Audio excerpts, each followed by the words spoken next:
사회적 거리두기 2단계 조치로 오늘부터 전 국민이 마스크를 의무적으로 착용해야 합니다. 밥 먹을 때 말고는 반드시 착용해야 하는 강력한 조치인데요. 그런데 지난 주말 전국 1,500여 곳이 넘는 교회에서는 대면 예배를 강행했다고 알려졌습니다.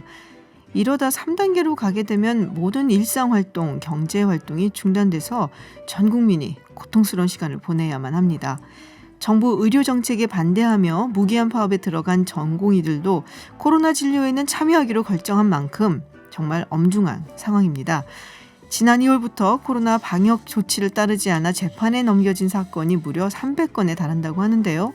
지금은 어떤 이유를 막론하고 무조건 방역에 적극 협조해야 하지 않나 싶습니다. 김지윤의 이브닝쇼 시작합니다.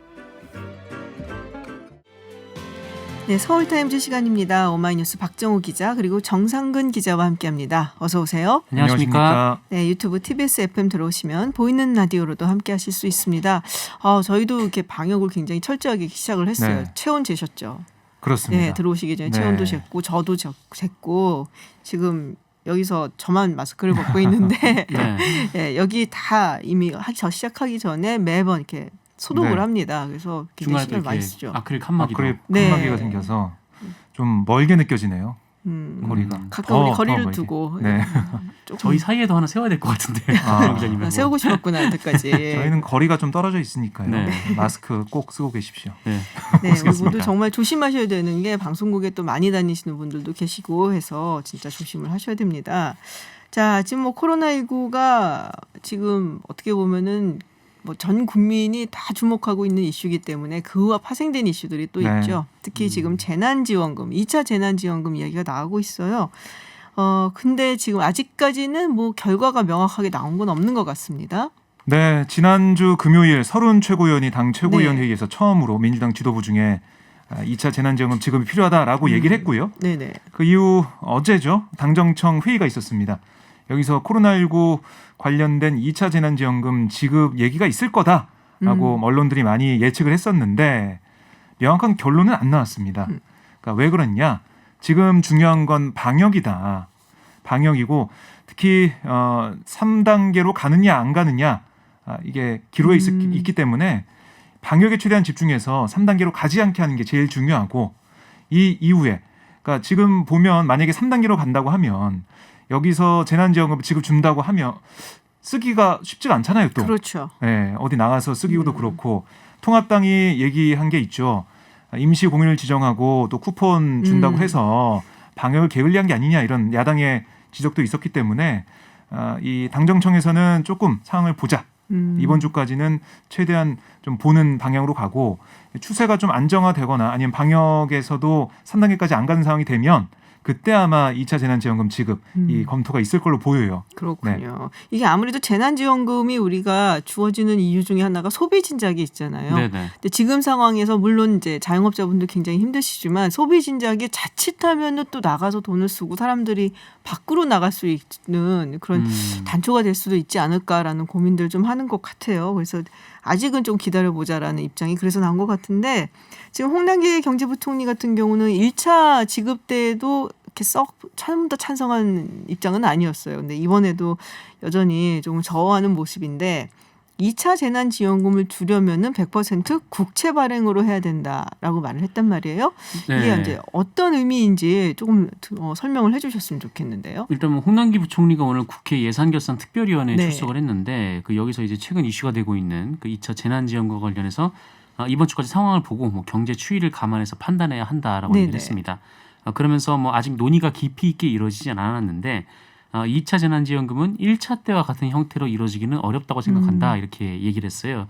그래서 이 말에 대해서 지금 언론이 해석을 하는 것은 지급을 하게 되면 네. 1차 때처럼 모두에게 주는 게 아니라 선별해서 주려는 네네. 그런 생각을 갖고 있는 거 아닌가 좀 그렇게 예상을 하고 있고 또 재원 마련도 100% 국채 발행에 의존할 수밖에 없다라고 얘기를 하면서 좀 재정적인 좀 문제를 또 얘기하게 됐습니다. 그렇군요. 그러니까 1차 때는 사실 지금 있는 예산에서 끌어갖고 추경하고 이래갖고서는 사실 준 거잖아요. 네네. 근데 지금 국채로 발행을 하겠다고 한다면은 사실은 이제 지금 더 이상 줄이거나 할 데가 없다라는 의미로도 사실 들리기도 하거든요. 네, 그렇죠. 추경을 한다든지 이러기도 힘들고 그러면 사실은 이제 아무리 지금 같은 시기에는 국채가 회사채보다 좀 더 인기가 있을 테니까 약간 좀 회사들에도 기업들에 조금 부담이 되지 않을까라는 생각도 좀 들기는 하는데 여러 가지로 좀 경제적으로 힘든 상황이 오는 것 같습니다.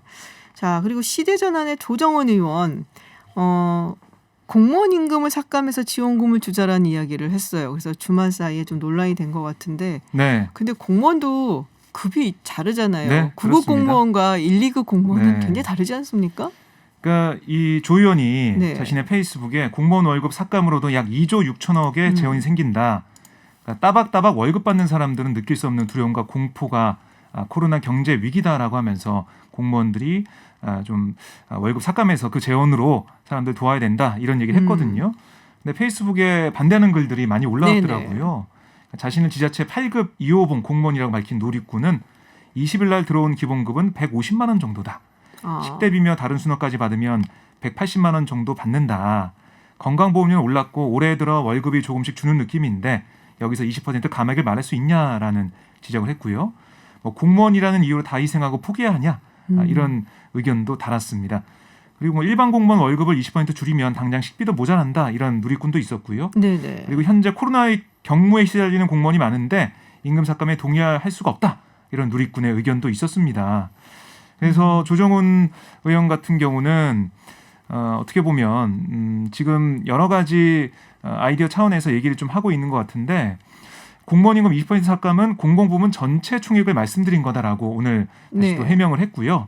당연히 고위직 공직자들과 박봉에 묵묵히 일하는 이들이 부담해야 할 분량은 다르게 하는 게 상식적 정책이다라고 얘기하고 있습니다. 그러니까 오늘 홍남기 부총리도 국회에 나와서 이 고위층, 고위 공무원은 지난번 1차 확산 때와 마찬가지로 임금 삭감할 수 있다. 뭐 이런 취지의 얘기를 하고 있거든요. 그러니까 아마 이게 20%를 모두 다 깎는 게 아니라 뭐 이 직급에 따라서 네네. 아니면 안 깎는 공무원도 있고 뭐 깎는 공무원도 있고 이렇게 될 것으로 보이는데 우선은 모르겠습니다. 이게 특히 공무원 월급 같은 게 다른 민간 기업보다 이렇게 많거나 이런 게 아닌 상황이 그렇죠. 많기 때문에요. 이런 논란은 좀 있을 걸로 보이고요. 이재용 전 소카 대표 같은 경우는 여기에 대해서도 의견을 내놓게 했는데요. 저소득 하위직 공무원들도 어렵다. 다시 생각했으면 좋겠다. 이렇게 얘기하기도 했습니다. 그렇군요. 지금 방금 청취자 문자 중에 국회의원 월급을 줄이자는 문자가 지금 올라왔습니다. 네. 자, 지금 이제 재난지원금 얘기가 많이 나오고 있는데 통합당 측에서도 찬성하는 입장이기는 해요. 근데 이게 이제 선별적으로 지급을 하자라는 거죠. 네, 맞습니다. 뭐 네. 그동안 이 미래통합당에서는 재난지원금 지급을 좀 반대를 해왔었는데 이번에는 비교적 좀 적극적으로 지급을 하자, 빨리 하자 이렇게 주장을 하고 네네. 있어요. 네, 다만 이제 선별 지급을 하자라는 게 통합당의 입장인데 김종인 비대위원장이 오늘 오전에 이 비대위 회의에서도 정부가 빨리 4차 추가 경정 예산을 하지 않을 수 없다. 네. 이 긴급 재난지원금을 나눠줄 때는 양극화 문제를 염두에 두고 또 어디에 가장 집중적으로 지원해야 할지 검토하면서 준비해야 한다 이렇게 얘기를 했습니다.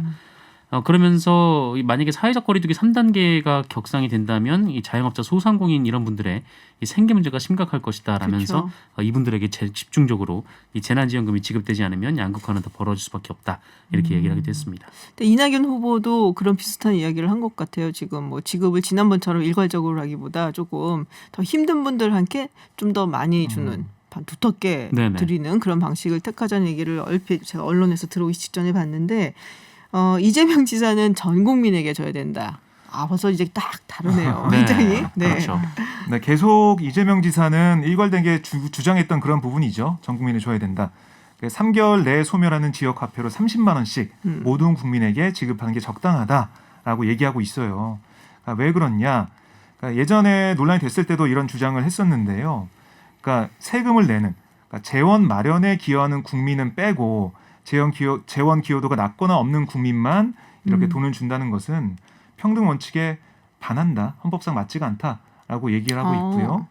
그리고 만약에 이렇게 코로나19 같은 경우는 뭐 부자나 가난한 자나 국민을 가리지 않고 다 누구나 위험한데 이렇게 차등해서 지급하는 것 자체가 문제가 있다. 뭐 이런 인식도 드러내고 있고 그리고 별 차이도 없는 뭐 하위 50%와 하위 50.1% 뭐 이렇게 하위 50% 하면 어떻게 그 간격을 나눠서 지급할 것이냐. 여기에 이걸 조사하고 이러는데도 시간이 많이 걸릴 뿐더러 뭐 제가 생각할 때는 의가 상할 수도 있습니다. 의가상해요? 왜? 정상근 기자는 누가? 받고 제가 못 받는다는 아 누가 받고 누가 못 받을 것 같아요. 정상근 기자가 그 정상근 기자 좀 더 받고 소득이 자기보다 떨어진다고 얘기하는 것 같은데 지금? 그래도 그런가요? 받는다면 의가상하지 않겠습니다. 네. 그런데 그런 게 있지 않을까. 네. 그러니까 보편적으로 지원을 해야 된다라는 아. 얘기를 이재명 지사는 계속 하고 있습니다. 근데 이 얘기 들으면 이 얘기가 맞는 것 같고 저 얘기를 들으면 또 저 얘기가 맞는 것 같고 이렇게 제가 이렇게 줏대없는 인간인 줄 몰랐어요. 저는 근데 네. 양쪽 다 맞는 말 같기도 하고 뭐 그래요. 그러니까 네. 이게 기간을 정해서 그 안에 그리고 재래시장이나 소상공인들을 위해서 1차 때 썼잖아요. 그때 제가 볼 때는 자영업자들이나 소상공인들이 그 덕분에 좀 살아날 수 있었다, 버틸 수 있었다 얘기하고 있거든요. 재난지원금은 주는 쪽으로 어차피 갈 수밖에 없는 것 같고요. 근데 그 대상을 어떻게 할 것이냐, 이거는 여야가 국회에서 또 계속해서 어떻게 보면은 갑론을박을 보일 것 같습니다. 네. 그렇군요. 갑론을박이 있을 거다라고 얘기를 하셨는데 지금 방역 책임론을 놓고 또 여전히 책임 공방이 있습니다. 지금 여야 간에 이야기를 하고 있는데요. 네. 자, 어떤 이야기들이 나오고 있나요? 뭐한 일주일 때 지금 이 얘기가 계속 나오고 있는데 아직도 나오고 있는 게 희한해요. 네, 일단 뭐 민주당에서는 지금 네. 2차 대유행의 근원이 된 이 정강원 목사 네네. 그리고 이 통합당과의 관계에 대해서 비판을 좀 이어가고 있습니다. 특히 이제 미래통합당 당원들이 8.15 집회에 좀 많이 참석한 사실이 또 네네. 알려지기도 했고 또 집회 전에 이 김종인 위원장이 이 8.15 집회 참석 여부는 개인이 알아서 할 문제다 좀 이렇게 얘기를 한 부분도 있기 때문에 이 통합당이 현재 이 대유행에 책임이 있는 거 아니냐 좀 이렇게 비판을 하고 있고요. 반면에 이제 미래통합당은 이 코로나19 확산 우려가 있음에도 정부가 방역 지침을 느슨하게 푸는 바람에 이 같은 사태가 초래된 것이다 이렇게 얘기를 했습니다. 김종인 비대위원장도 뭐 지난 얼마 전에 이 코로나 유행이 잠시 소강 상태를 보이자 뭐 대통령께서 뭐 머지않아 코로나가 사라질 것이다라면서 마스크를 벗기도 했고 이 총리는 야외에는 마스크를 쓰지 않아도 된다 뭐 이렇게 얘기를 했다라면서 또 꼬집어 비판하기도 했습니다. 이런 와중에 이 국회에서는 박병석 국회의장이 코로나19 재확산에 따라서 이 여기에 이제 대응하는 차원에서 이 보좌진들의 재택근무를 적극 좀 시행해달라 이렇게 지침을 내리기도 했는데 이로 인해서 보좌진들에게 인기가 급상승하고 있다는 얘기가 그러겠네요, 진짜. 올라오고 있습니다. 제가 예전에 토론 진행할 때 네. 이렇게 국회의원분들 이렇게 들어오시잖아요. 그러면은 보좌진들이 너무 좋아해요. 왜냐하면 스튜디오에는 보좌진은 못 들어오게 돼 있거든요. 네. 나가 계시라고 다들 하면은 그렇게 좋아할 수가 없어요. 네. 네. 앞에 없는 걸 좋아하는군요. 그렇죠. 보좌진들은. 그러니까 보스하고 좀 떨어져 있는 시간을 그렇게 소중하게 생각들을 하기 때문에 그리고 그 순간에는 뭐 전화도 못 쓰잖아요. 네, 그렇죠. 그래서 굉장히 좋아들 하더라고요. 자, 근데 지난 8월 15일에 이 민노총에서 집회가 있었단 말이에요. 네. 한 2,000명 정도 모였었다 하는데 이 집회에 참석했던 노동자 한 분이 지금 확진을 받았단 말입니다. 네, 그래서 그렇습니다. 지금 이 통합당 측에서 왜 민노총에서 나온 것은 얘기를 하지 않고 한쪽 특정 집단에만 책임을 전가하냐라는 목소리를 높이고 있다라는데요. 예, 그러니까 통합당 쪽에서는 주장할 수 있을 만한 뭐 그런 부분들이죠. 그러니까 광화문 집회 거기만 이렇게 지켜보고 다 검사하려고 하냐, 뭐 이렇게 얘기를 하고 있는데요. 아마 민주당과 정부에서도 여기에 대한 대응을 할 것으로 보이고요. 특히 정은경 본부장 같은 경우는 이렇게 얘기했습니다. 해당 확진자에 대한 동선과 감염 경로, 감염 원인에 대해 조사하고 있고 조사 결과에 따라서 당국이 판단한 위험도에 따라 추가 조치를 하겠다라고 얘기를 하고 있어요. 그러니까 민주노총 얘기를 들어보면 우선 이렇게 얘기하고 있습니다. 금속노조 기아차 화성지의 조합원 A씨라고 확진자가 네네. 지금 특정되고 있는데 지난 21일 검사 받아서 양성으로 판정됐습니다. 근데 앞에 말씀하신 대로 15일 오후에 열렸던 서울 보신각 앞에서 네네. 2,000명 규모의 전국 노동자 대회 참가를 했고요. 근데 민노총은 A씨가 이 노동자 대회에서 감염된 것으로 단정할 수는 없다라고 얘기하고 있어요. 그 이유가 뭐냐? 광복절 한 주 전에 기아차 화성 공장에서 코로나19 양성 판정을 받은 노동자가 있었다. 네. 그래서 노동자 대회에 참석하고 코로나19 검사를 받은 조합원 중에서도 현재까지 이 A씨만 양성 판정을 받았다는 거예요. 그래서 광복절 집회가 아니라 이 기자회견이 아니라 네네. 다른 곳에서 이 감염된 게 아니냐라는 민노총의 주장이 근데 또 그 전에 나오고 있고요. 감염돼 갖고 집회 참석했으면 더 위험하지 않나요? 근데 그 다른 후에는 사람들을 몰라도? 검사해봤더니 괜찮다라는 뭐 이유를 들고 있고요. 그리고 화면이나 사진 통해서 보시면 아시겠지만은 그 당시 기자회견할 때 방역을 좀 수칙을 네. 좀 잘 치는 모습을 보였습니다. 마스크나 아니면 얼굴 가리개 같은 것을 써가지고 잘 유지가 되는 모습을 보였거든요. 그래서 그런 점을 들어서 민노총은 주장하고 있고요. 그럼에도 불구하고 방역 당국은 감염 경로 파악을 통해서 대응하겠다, 위험도를 판단하겠다 이렇게 얘기하고 있습니다.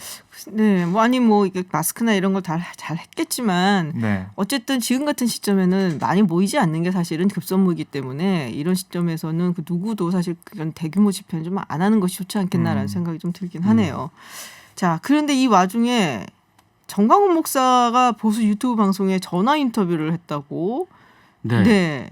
정광훈 목사가 오늘 주옥순 엄마부대 대표가 진행한 유튜브 네네. 방송에 전화 통화로 출연을 했는데 주옥순 엄마부대 대표도 지금 격리 중 아닌가요? 예, 맞습니다. 네. 경기 의료에 있습니다. 아, 그래요? 네. 네, 그 그래 계속 병상에서 지금, 방송하고 계신 방송을 거예요? 하고 있고 신혜식 씨도 그 병상에서 계속 아. 방송하고 있는 그런 상황인데 어쨌든 이 주옥순 씨가 한 방송에 정광훈 목사가 출연을 해서 이 자리에서도 좀 가짜 뉴스를 유포를 했는데 문재인 대통령과 주사파들이 한국을 사회주의 국가로 만들기 위해서 교회를 제거하려는 것이다 이렇게 주장을 했습니다.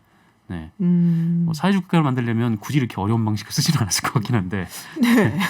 그러면서 그 대한민국을 사회주의 나라, 이 낮은 단계의 연방제를 통해서 결국 북한으로 가려는 그 목적 하나를 가지고 살아왔다. 뭐 이렇게 주장을 하게 됐고 또 여기에 최대 저항 세력이 교회이기 때문에 사랑제일교회가 또 특히 회의에 잘 안 넘어가니까 이 제거의 대상으로 생각하고 총력을 기울였다라고 주장을 했습니다. 그러면서 본인은 재구속이 돼도 괜찮다라고는 얘기는 했는데 내가 감옥에 들어가면 그 연대하는 사람이 있겠냐 뭐 이렇게 또 얘기를 하기도 했습니다. 아 근데 지금 모두 확진 판정을 받은 사람들이잖아요. 네. 그러면 좀 일단은 본인들을 위해서라도 이런 거 방송보다는 치료에 전념하는 게 좋지 않나 싶은데 자 근데 이 조옥순 엄마부대 대표가 동선이 공개가 아직 안 됐다. 제가 찜질방 갔다는 얘기까지는 들은 것 같은데요. 네, 집회 이후에. 찜질방 간 걸로 네. 주옥순 대표가 자신의 방송에서 얘기를 했는데 또 다른 방송 인터뷰에서는 찜질방 가지 않았다라고 얘기를 했거든요. 뭐 지인의 집에서 있었다라고 얘기를 하고 있고 그러면 이 동선을 역학조사에서 공개하면 되지 않겠느냐 이렇게 네네. 상식적으로 생각할 수 있잖아요. 근데 역학조사에 잘 응하지 않고 있습니다. 그래서 지금 파악이 잘 안 되고 있다라고 알려지고 있는데 물론 GPS와 카드 사용 내역은 입수했지만 이게 조사를 통해서 밝혀져야 되는 부분이 있기 때문에 이게 잘 안 되고 있어서 아직까지 정확한 동선이 공개가 되지 않고 있어요. 좀 걱정인데요. 네네. 이 동선이 공개돼야 거기서 CCTV를 통해서 확인해서 어디에 누가 있었는지 파악해 검사를 받게 하는데 그게 지금 안 되고 있어서 방역 당국이 걱정을 하고 있습니다. 자 마지막으로 참 오랜만입니다. 박정호 기자님. 네. 네, 마스크 이야기를 한 번 더 제가 부탁을 드려야 될 것 같아요. 그동안 한동안 그 네. 마스크 전담 기자셨잖아요. 그렇습니다. 네, 이제 앞으로는 마스크를 의무적으로 착용을 해야 되는데, 네, 좀 얘기를 전해주시죠. 뭐 오늘부터 서울을 비롯해서 전국 각지에서 마스크를 의무적으로 착용하는 곳이 많이 늘었습니다. 경기도나 다른 지역에서 이미 했던 곳도 있고요. 맞아요. 전국적으로 한다라고 보시면 되겠고요. 서울시에 한해서 좀 보면 서울 시민은 모두 음식물 섭취 시 등 불가피한 경우를 제외하고 실내에서 반드시 마스크를 반드시 써야 합니다. 네. 그리고 실내에서 집과 같은 사적인 공간을 제외하고 모든 공간에 적용하는 얘기입니다. 그러니까 저희 방송하기 전에 대기하는 그 공간도 그렇고요. 다 써야 되는 거고요. 실내뿐만 아니라 실외에서도 공원 같은 그러니까 주변에 사람이 아예 없는 경우나 식사 등 불가피한 경우를 제외하고는 마스크를 써야 됩니다. KF80 이상 마스크를 착용하는 게 좋겠죠? 아무래도 KF 필터가 들어간 게 좋은데 뭐 서울시 관계자는 이렇게 또 얘기하더라고요. 가장 중요한 건 불가피한 경우를 제외하고는 어느 장소에서나 쓰고 있는 것이 어떤 마스크 종류와 상관없이 뭐든지 쓰고 있어라. 그게 중요하다라고 설명하고 있습니다. 안 쓰게 되면 과태료도 있다고요. 네, 근데 그 시점이 10월 13일부터예요. 네, 지금 계도 기간이기 때문에 과태료는 물지 않지만 만약에 마스크를 쓰지 않아서 뭔가 방역에 영향을 준다 이렇게 된다면 해당 감염법 예방법 관련법을 위반하게 되니까 여기에 대한 뭐 비용 청구나 이런 처벌이 있을 수도 있겠다라는 것을 알고 계셔야 될 것으로 보입니다. 알겠습니다. 서울타임즈 여기까지 듣도록 하겠습니다. 지금까지 정상근 기자 그리고 오마이뉴스 박정호 기자였습니다. 고맙습니다. 고맙습니다. 코로나19 확산세가 무섭습니다. 신규 확진자 숫자가 연일 세 자릿수를 기록하고 있는 데다가 감염 경로를 알 수 없는 깜깜이 환자들의 비중도 갈수록 늘고 있는데요. 이런 가운데 감염학계에서는 사회적 거리두기 2단계로는 이 확산세를 잠재울 수 없다면서 3단계로 격상할 것을 촉구하고 있습니다. 국립암센터대학원 예방의학과의 김호란 교수 연결해서 짚어보겠습니다. 교수님 안녕하세요. 예, 안녕하세요. 네, 코로나19 일일 신규 확진자 수가 나흘 만인가요? 200명대로 떨어졌습니다. 이게 좀 줄어드는 새로 접어들었다라고 봐야 되는 건지 아니면 주말이라서 이 검사 숫자가 줄어들어서 일시적으로 봐야 되는 것인지 우리 교수님께서는 어떻게 생각하세요? 예, 보통 월요일 날 환자 수가 줄어듭니다. 아하. 일요일 날 검사 수가 줄어들기 때문인데요. 네네. 내일까지도 계속 환자 수가 줄어든다면 좋겠지만 그렇지 않으면 일시적인 현상으로 다시 올라갈 가능성이 있죠. 아, 그렇군요. 일시적인 현상으로 올라갈 수도 있다. 어쨌든 내일까지 조금 더 두고 봐야겠군요. 예. 네, 지금 이제 깜깜이 환자 이야기가 많이 나오고 있어요. 정말 경로가 어떻게 되는지, 어디서 이거를 감염이 됐는지 모르는 환자들이 점점 많아지는데 오늘 보니까 최근 2주간 이 깜깜이 환자 비중이 16.2% 정도였다. 근데 어제는 이게 이제 20%까지 올라갔다고 하거든요. 그러면 이게 실제 환자 수는 이거보다도 높을 수 있다는 이야기가 아닌가 싶은데요. 예, 맞습니다. 우리가 깜깜이 환자라고 하는 거는 감염 경로를 모르는 건데 네. 그 얘기는 뭐냐면 이 454명 환자가 어디서 걸렸는지 모르기 때문에 이미 이 사람들을 감염시킨 사람들이 격리되지 않은 상태로 어디선가 또 계속 감염을 시키고 있을 수 있다는 거거든요. 네네. 예, 그러니까 지역사회에서 전파가 계속 아. 일어나고 있다는 이야기이기 때문에 걱정스러운 거죠. 그렇군요. 무증상 환자들도 많다고 하잖아요. 예, 그렇습니다. 저희가 설문조사를 해봐도 한 30% 정도는 네. 다 끝날 때까지 본인이 아무런 증상이 없었다라고 답변하는 아. 사람들이 있습니다. 그렇군요. 그럼 우리가 생각한 것보다 실제 환자 수는 훨씬 더 많을 수 있겠다 예, 싶은데, 그렇습니다. 야, 그러면 이 역학조사를 하는 게 가능할까 싶은 생각도 들거든요. 지금 숫자도 워낙에 많고 깜깜이 환자도 많아서요. 참 어렵죠. 사실 이렇게 역학조사가 조금 어려움에 부닥쳤던 때가 우리가 이태원발 감염이 확산됐을 때예요. 네. 그때 이제 클럽에 누가 왔다 갔는지 알 수 없어서 굉장히 역학조사가 힘들었고 그 이후에 QR코드 시스템을 도입해서 그런 부분이 좀 완화가 됐는데 이번처럼 광화문 집회, 뭐 사랑제일교회 이러면 거기 누가 왔다 갔는지 우리가 정확히 명단을 알 수도 없고 또 지금 보면 고령층 환자들이 많아요. 네. 어제만 해도 환자의 40%가 60대 이상이었거든요. 아, 그러다 보니까 이분들의 동선이나 이런 거를 휴대폰이나 신용카드 등으로 다 파악하기도 어렵고 다 기억해내기도 어렵습니다.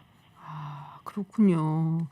아, 정말 뭐 이 방역 당국이 역학조사를 하는 것이 점점 힘들고 더 불가능해지는 것이 아닌가 해서 걱정이 되는데, 이 말씀 중에 지금 이제 고령층이 많다고 하셨잖아요. 예. 네, 그럼 이제 고령층이 많다는 것은 사실은 굉장히 고위험군이고, 그러면 중증 환자 또 위중 환자 숫자가 늘어날 수 있다라는 걱정이 드는데 사실상 좀 급증하고 있다라고 들었어요. 어떻습니까? 예, 그렇습니다. 사실 가장 걱정스러운 게 이 중환자 비율입니다. 네. 대부분의 환자가 젊은 사람인 경우에는 경증이기 때문에 병원에 입원할 필요도 없이 생활치료센터에서 치료를 받으면 되는데 일단 60이 넘으신 분들은 네. 거의 다 기저질환이 있어서 일단 병원에 입원하게 되고요. 네네. 그중에 이제 더 심하신 분은 인공호흡기를 하거나 에크모까지 써야 되는 상황입니다. 그런 위험 환자가 이미 벌써 한 30명이 나온 거고요. 네. 계속해서 고령 환자들이 많아지기 때문에 더 늘어날 수 있고 또 대부분 처음에는 증상이 좀 별로 없어요. 네. 그런데 한 일주일쯤 지나면 증상이 심해지면서 중환자로 가는 경우들이 있습니다. 아하. 지금 환자 나온 지가 한 일주일쯤 지났기 때문에 네네. 중환자가 더 늘어날 가능성이 있는 거죠. 그렇군요. 그리고 이제 광복절 집회에서 만약에 이게 확산이 됐다 한다면 이제부터 사실은 굉장히 많은 분들이 증세를 나타낼 때가 됐고, 그리고 그분들이 또 일주일 후를 예상을 한다면 다음 주에 또 병상이 굉장히 많이 필요할 수도 있겠다 싶은데요. 예, 그렇습니다. 지금 그러면은 뭐 충분히 병상이 마련이 됐나요? 모자른다는 얘기 들은 것 같아서. 중환자실은 좀 많이 부족한 아, 상황이고요. 네네. 또 중환자실은 금방 만들기가 어렵습니다. 병상을 어떻게 마련한다고 해도 일할 사람을 금방 채우기가 어렵거든요. 네네. 그래서 이전부터 이런 상황을 우려해서 중환자 인력 교육이라든지 공공의료병원에도 중환자실을 늘린다든지 이런 네. 준비를 해왔지만 아직까지는 많이 부족한 상황입니다. 음압병상도 굉장히 필요한 거 아닐까요, 이럴 때? 예, 그렇습니다. 음압병상도 필요한데 네. 음압병상은 이동용 음압기를 쓴다든지 해서 음. 일시 보충이 가능합니다만 이제 인공호흡기나 에크모를 쓰게 되면 그 기기가 문제가 아니라 그 기기를 잘 다룰 수 있는 의료진이 필요합니다. 아, 그렇군요. 그럼 우리 교수님 보시기에는 다음 주나 이번 주나 뭐 다음 주쯤에 이게 굉장히 좀 위험해질 수도 있겠다, 많이 모자랄 수도 있겠다라고 보시는지요? 예, 그렇습니다. 특히 이제 수도권에 환자들이 몰려 있는데요. 네. 지금 수도권은 공공의료시설에 중환자실이 많지 않은 상황이거든요. 아, 그래서 지금 어려움이 있고요. 한 이번 주 지나고 나면 주말부터 중환자에 의한 사망도 증가할 가능성이 있습니다. 한동안 그래도 사망세는 좀 없었던 것 같은데 그 말씀 들으니까 굉장히 걱정이 많이 되네요. 근데 지금 그렇습니다. 네. 네, 고령 환자들이 빠르게 진단을 받아야 되는데 네. 지금 진단 받는 것도 조금 늦어지고 있는 게 문제입니다. 왜 늦어지고 있나요? 그분들이 네. 이제 문자를 받았는데도 열심히 검사에 참여하지 않거나 아니면 가짜 뉴스를 보고 본인이 검사를 받을 필요가 없다라고 생각하시거나 이래서 방역에 협조하지 않는 분들이 좀 있는 것 같아요. 아하, 그렇군요. 반드시 검사를 좀 받으셔야 될 것 같은데, 자, 지금 이제 사회적 거리두기 2단계를 전국으로 확대해서 적용을 했거든요. 근데 감염 학계를 비롯한 학계에서 지금 3단계로 격상해야 된다. 오늘 제가 성명서 같은 걸 낸 것도 본 것 같은데요.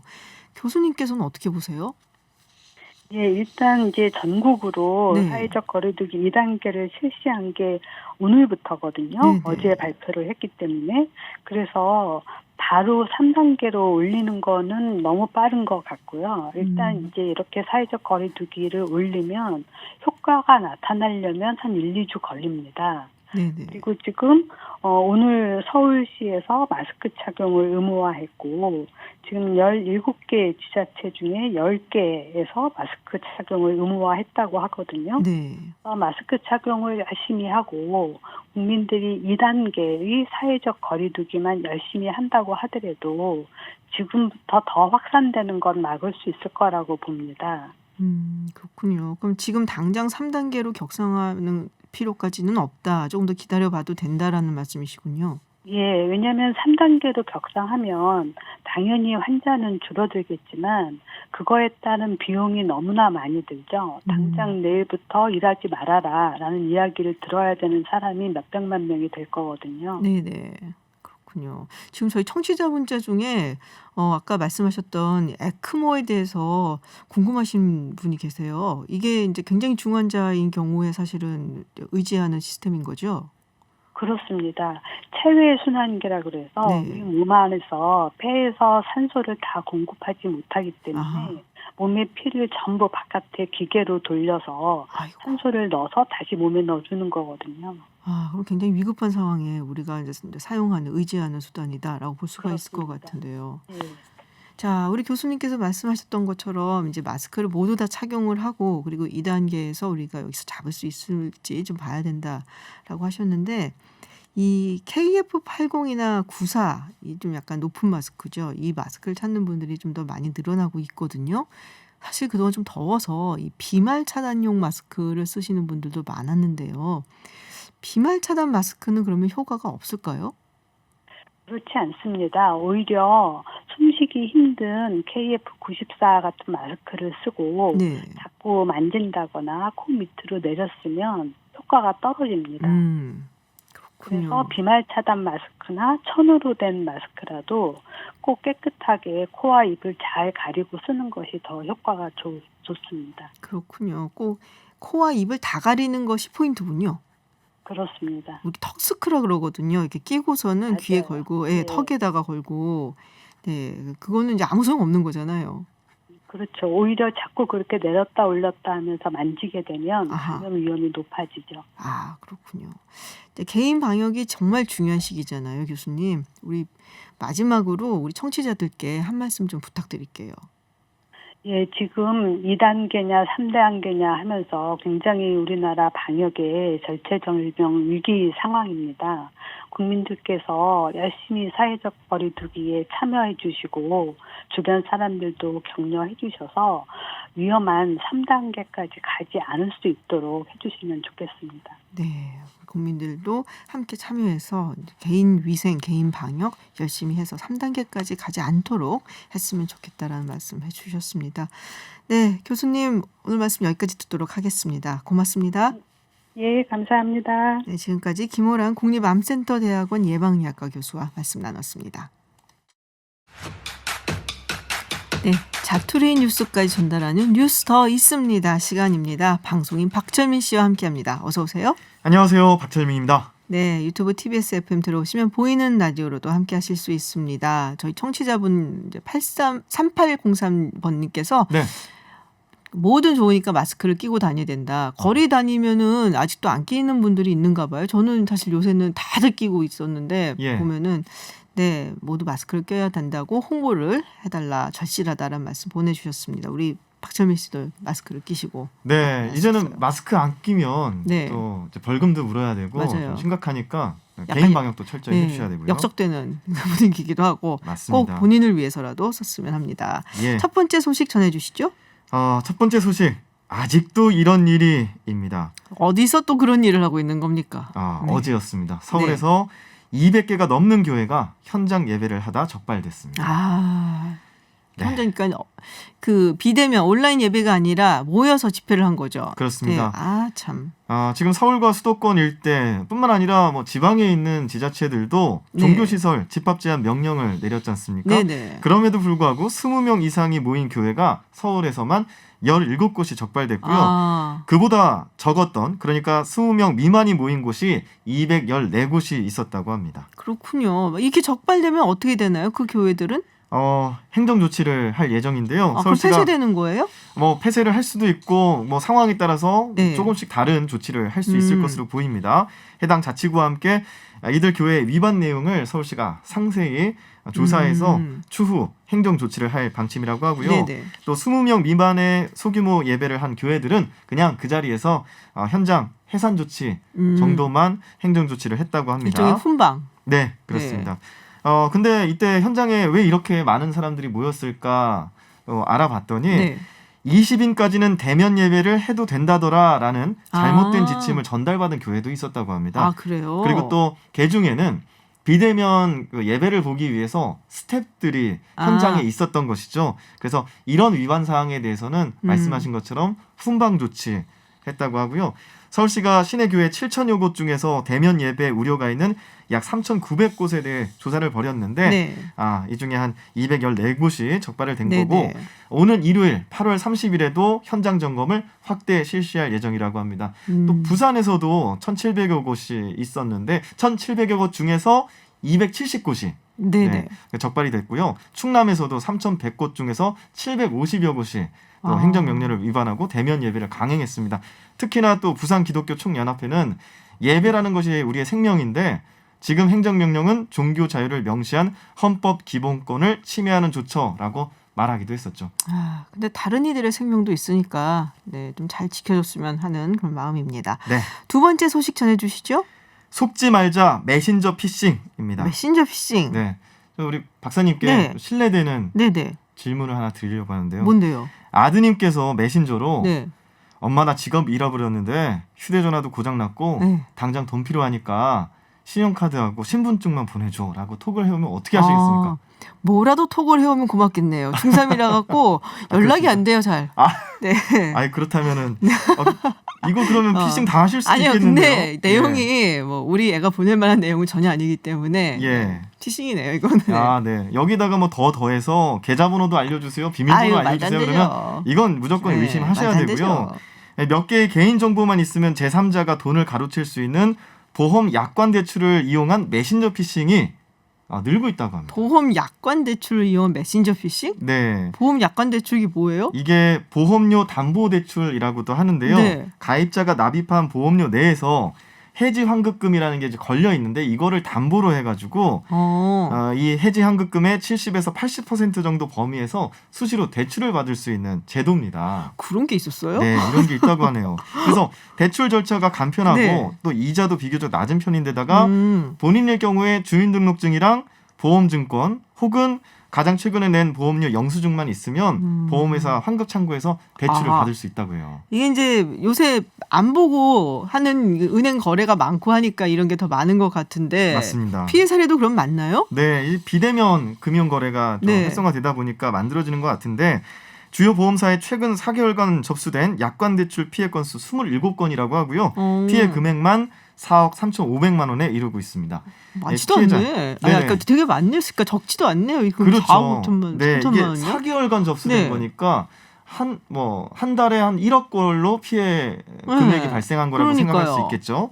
피해자의 휴대전화를 해킹해서 저장돼 있던 신분증 사진을 위조하는 경우도 있었고요. 이 자녀를 사칭해서 메신저로 개인정보를 요구하는 수법도 있었고요. 그래서 이렇게 수법은 좀 다양한데 네. 이거를 대출 진행하는 수법은 거의 비슷합니다. 첫 어떻게? 번째로 신분증을 위조한 다음에 네. 피해자 명의로 휴대폰을 개통합니다. 개통한 휴대폰을 가지고 이제 문자로 인증을 받아서 공인인증서를 발급하고요. 그 다음에 비대면 계좌를 개설하고 네. 대출을 진행하는 수법입니다. 이게 너무 상세하게 가르쳐드리면 이게 범행 수법을 알려드리는 거라 그러니까요. 그런데 이런 사례들이 또 있다고 하니까 주의하셔야 될 것 같아요. 특히 그렇군요. 휴대폰에 신분증 저장하시는 분들 네. 잠금으로 이렇게 누구나 꼭 볼 수 해놔야지. 없게끔 맞아, 맞아. 걸어놔야 될 것 같아요. 그럼 이렇게 피해 당하신 분들이 어떻게 보상을 받을 수 있나요? 약관 대출 사기 피해자들이 보상받을 수 있는 가능성 크지 네. 않다고 합니다.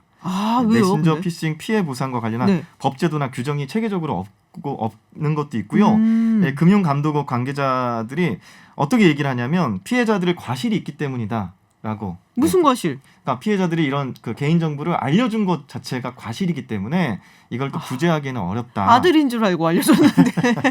안타깝지만 피해자 그렇군요. 과실도 만만치 않기 때문에 그렇고요.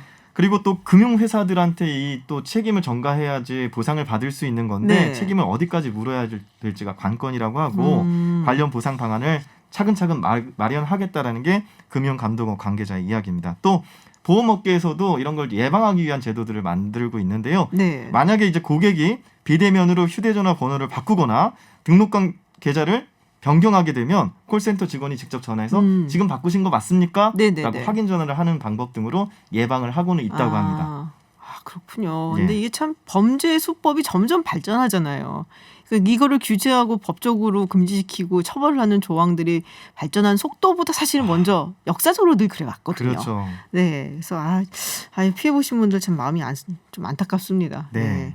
자, 세 번째 소식 전해주시죠. 네. 7개월간 딱 3일 쉬었습니다.입니다. 아이고 누가요? 방역 담당자들인데요. 코로나19 상황이 지속되면서 이분들이 업무 과다로 탈진 현상을 호소하고 있습니다. 특히 이 방역 담당자들 지난 7개월간 평균 3일 쉬었다고 하는데요. 네네. 최근에 또 2주 사이에 코로나19 확진자가 급증하면서 방역 당국의 업무도 기하급수적으로 늘고 있습니다. 그렇군요. 아무래도 일손이 딸리니까 그렇겠죠. 인력도 부족하고. 맞습니다. 보건소마다 방역 담당자들이 2명에서 4명 정도에 불과하다고 해요. 근데 이분들이 뭘 하시냐면 코로나19 확진자가 어딘가에서 발생하면 네네. 동선 파악을 합니다.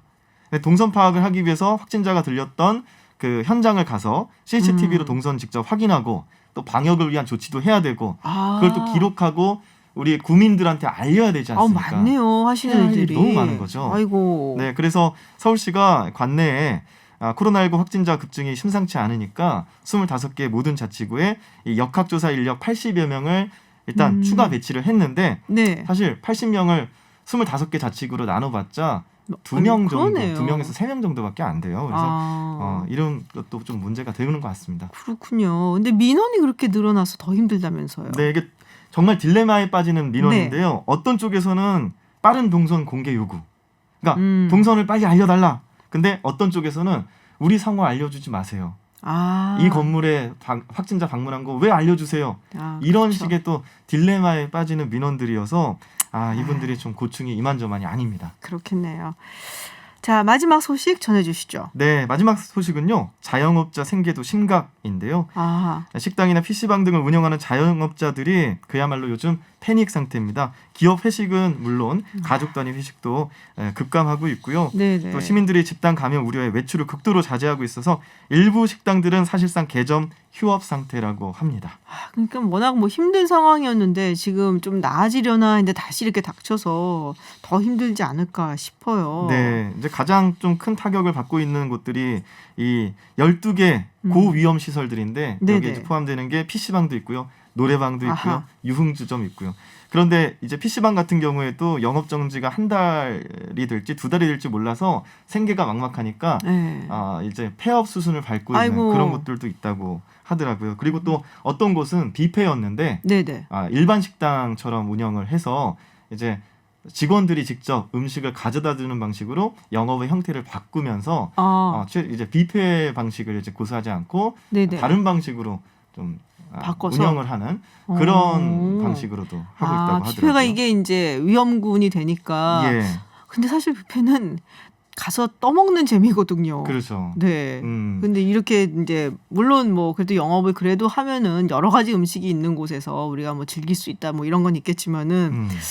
직접 떠먹는 재미인데 이게 그래도 종업원이 가져다주고 그러면 그 재미는 좀 반감이 되긴 하겠네요. 네, 그래서 지금 저도 저번 주 금요일 날 네. 동네를 이렇게 돌아다녀 봤는데 그 식당에 사람들이 거의 맞아요. 없더라고요. 맞아요. 정말 거리가 한 사람 그런 느낌이어서 진짜 빨리 이 시국이 지나야지 되지 않을까. 네, 우리 자영업자분들 많이 이제 네, 너무 힘드실 것 같아요. 힘겨운 나날들 보내고 있습니다. 네, 저희 동네도 뭐 거리가 텅 비어갖고 정말 많이 힘드실 것 같다. 그래서 마음이 안 좋습니다. 네, 네, 자투리 뉴스까지 알아보는 뉴스 더 있습니다. 시간이었습니다. 박철민 씨와 함께했습니다. 고맙습니다. 고맙습니다. 네, 잠시 후 3부에서는 지난 3월 코로나19 확진 판정에서 완치가 된 그 이후의 이야기까지 안병옥 대구대 교수 연결해서 이야기 들어보겠습니다. 그리고 지난주 토요일 양재철 중국 공산당 외교 담당 정치구원과 서훈 국가안보실장이 부산에서 회동 가졌죠. 4부에서 강준영 교수와 의미 짚어보겠습니다.